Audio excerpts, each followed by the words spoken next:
Ladies and gentlemen, please put your hands together. যে নারীদের যুদ্ধ আমরা প্রথম লক্ষ্য করেছি যে মণিপুরের ইতিহাসে শুধু না, ভারতবর্ষ না, গোটা বিশ্বের ইতিহাসে এই নারী নেতৃত্বের একটা অসাধারণ আন্দোলন ছিল নুপিলান। আর কেন সেই আন্দোলন হয়েছে? এই আন্দোলন আমরা দেখেছিলাম তদানীন্তন সময়ে ব্রিটিশ শাসনের দুইবার হয়েছে, 1904 আর 1939 ইংরেজিতে। এই 1904 আর 1939 ইংরেজিতে যে নারীদের যুদ্ধ হয়েছিল, এই যুদ্ধের কারণ একমাত্র ছিল যে অন্যায় বা শোষণের বিরুদ্ধে মণিপুরী সমাজের, নারী সমাজের প্রতিবাদ। আর এই প্রতিবাদ কেন? যে মণিপুরী পুরুষদের জোর করে বলপূর্বক তাদেরকে এক নির্দেশে কাঠ সংগ্রহ করতে পাঠানো হয়েছিল, যেখানে কোনো তাদের পারিশ্রমিক দেওয়া হচ্ছিল না। আর তার জন্য কি হয়েছে? যে জনজীবন ব্যাহত হয়েছে, একটা অর্থনীতির ব্যাহত হচ্ছিল। ঠিক সেই সময়ে মণিপুরী সমাজের নারীরা জাগ্রত হয়েছিলেন আর জাগ্রত হয়ে আন্দোলন করেছিলেন। আর এই আন্দোলনের 5000 তদানীন্তন সময়ে মণিপুরী সমাজের নারীরা হাতে অস্ত্র নিয়ে এই আন্দোলনে মুখর হয়েছিলেন। আর তার প্রতিবাদে আমরা লক্ষ্য করেছিলাম যে ব্রিটিশ শাসক তার মাথা নিচু করতে বাধ্য হয়েছেন, আর বাধ্য হয়ে তার আদেশ প্রত্যাহার করা হয়েছিল। আবার 1939 ইংরেজিতে আমরা লক্ষ্য করেছিলাম কিভাবে ব্রিটিশরা এই মণিপুরী পুরুষদের, যাদের এই ধানের মরশুম থাকা সময়ও এই উৎপাদনকে তারা রপ্তানি করতে চলছিলেন, ইচ্ছে করে মণিপুরী সমাজকে একটা সংকটের মুখে ফেলে দেওয়ার জন্য এই ব্রিটিশরা এই কাজ করেছিল, একটা ষড়যন্ত্র করেছিল। আর তার সঙ্গে কিছু তদানীন্তন সময়ের কিছু ব্যবসায়ীরাও জড়িত ছিলেন। তাদের নেতৃত্বে যখন এটা চলছিল, তখন আমরা লক্ষ্য করেছি যে মূল্য বৃদ্ধির থেকে শুরু করে একটা কৃত্রিম একটা সংকটের পরিস্থিতি সৃষ্টি হয়েছিল মণিপুরে। আর তখন আবার আমরা লক্ষ্য করি সেই নারীদের যুদ্ধ, তার প্রতিবাদ। আর এটা একটা ভয়ঙ্কর প্রতিবাদ ছিল, যে প্রতিবাদে আমরা লক্ষ্য করেছিলাম যে দমন পীড়ন চলা অবস্থায়, পুলিশের অত্যাচার চলা অবস্থায় অনেক নারীকে প্রাণ ত্যাগ করতে হয়েছে, কিন্তু তারা আন্দোলন চালিয়েছিলেন। আর এই আন্দোলনে আমরা লক্ষ্য করেছিলাম অনেকবার ব্রিটিশ শক্তিকে তারা পরাভূত করেছিলেন। আর এই যে অচল পরিস্থিতির সৃষ্টি হয়েছিল, সেই অচল পরিস্থিতির সৃষ্টির থেকে তারা বেরিয়ে আসতে সক্ষম হয়েছিলেন। অর্থাৎ ব্রিটিশরা তাদের মাথা নত করতে মণিপুরী সমাজের কাছে, মণিপুরী মহিলাদের কাছে তখন বাধ্য হয়েছে।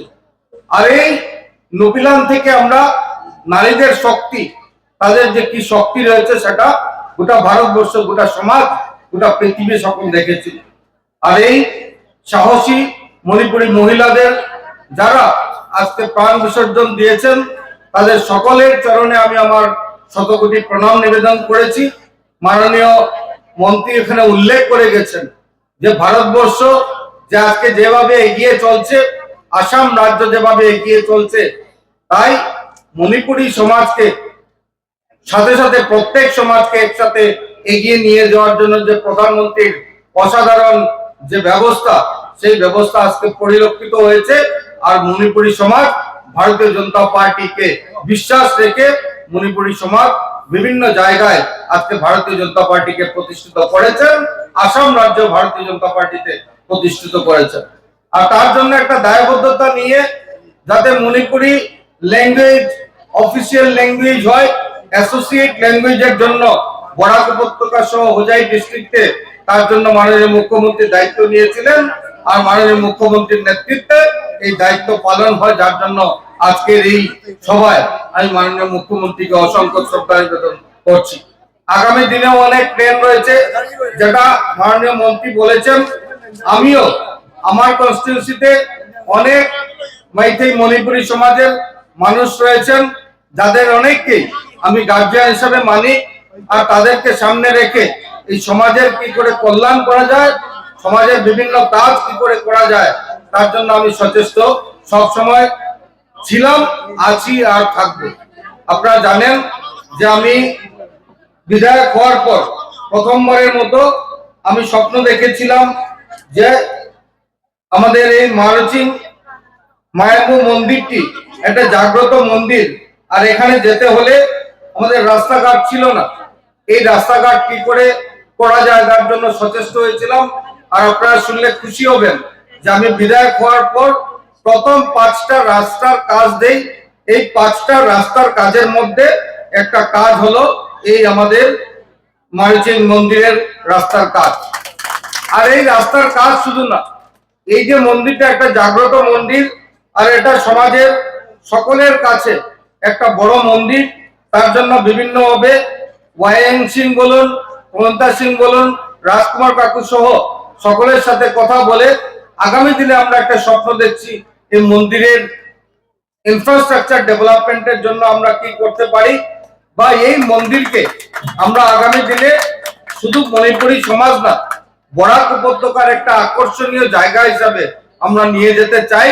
এটা আমার ভেতরের স্বপ্ন রয়েছে, আর এই স্বপ্ন শুধু ঠুটেন না, এটা বুকের ভেতরের স্বপ্ন।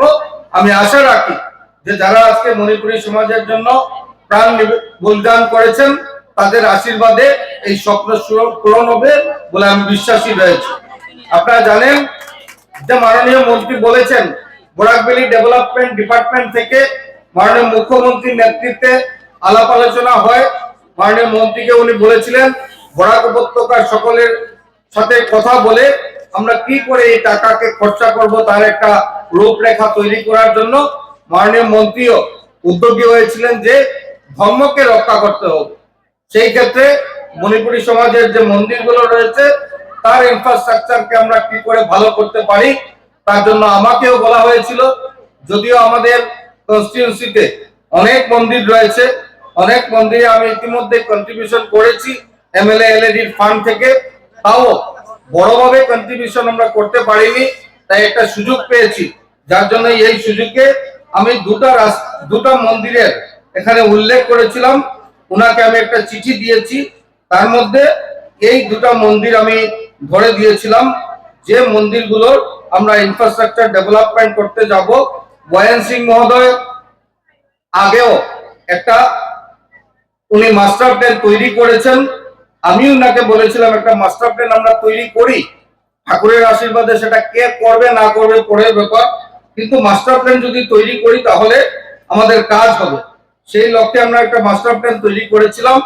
এই মাস্টার প্ল্যান অনুযায়ী হয়তো অনেক টাকার প্রয়োজন রয়েছে, কিন্তু তার ফার্স্ট ইনফ্রাস্ট্রাকচার ডেভেলপমেন্টের জন্য আমি ছোট ছোট ফান্ড দিয়েছি, কিন্তু 30 লক্ষ টাকা যেটা বরাক ভ্যালি ডিপার্টমেন্ট থেকে আমরা পাবো তার জন্য এই ইনফ্রাস্ট্রাকচার ডেভেলপমেন্টের জন্য আমি মারুভুবন টেম্পলের নাম দিয়েছি। আর আরেকটি টেম্পল আপনারা জানেন এখানে রয়েছে কৃষ্ণ চৈতন্য মহাপ্রভুর টেম্পল, যেটা রামনগর খেলমাতে রয়েছে। এই দুটার নাম আমি আপাতত প্রপোজ করেছি, আগামী দিনে 30 লক্ষ টাকা খরচা করে এই টেম্পল দুটা অন্তত পক্ষে আমরা ইনফ্রাস্ট্রাকচার ডেভেলপমেন্টের কাজে হাত দেব। তাও অনেক ছোট ছোট মন্দির রয়েছে, কারণ মণিপুরী সমাজের মুখ্য জিনিস হলো এটাই আমি লক্ষ্য করেছি যে সংস্কৃতিকে ধরে রাখা আর ঠাকুরকে প্রতিনিয়ত স্মরণ করা, এটা আমাকে সবচেয়ে বেশি আকর্ষিত করে। আর তার জন্য নিশ্চয়ই এই সমাজের পাশে আমি থাকবো। বিগত দিনে আপনারা আমাকে সম্পূর্ণ সহযোগিতা করে আশীর্বাদ করে বিধায়ক হিসাবে এখানে দাঁড় হওয়ার সুযোগ দিয়েছেন, তাই এই সমাজের প্রতি আমি চিরদিন কৃতজ্ঞ থাকবো। আগামী দিনে এই সমাজের প্রত্যেকটা দুঃখ সুখের সাথে আমি আমার থাকার চেষ্টা করব। আর আজকের দিনে আমাকে এখানে নিমন্ত্রণ করে ডাকার জন্য আমি সকলের প্রতি আমার কৃতজ্ঞতা জ্ঞাপন করে আমার বক্তব্য শেষ করছি। বন্দে মাতরম, ভারত মাতা কি জয়।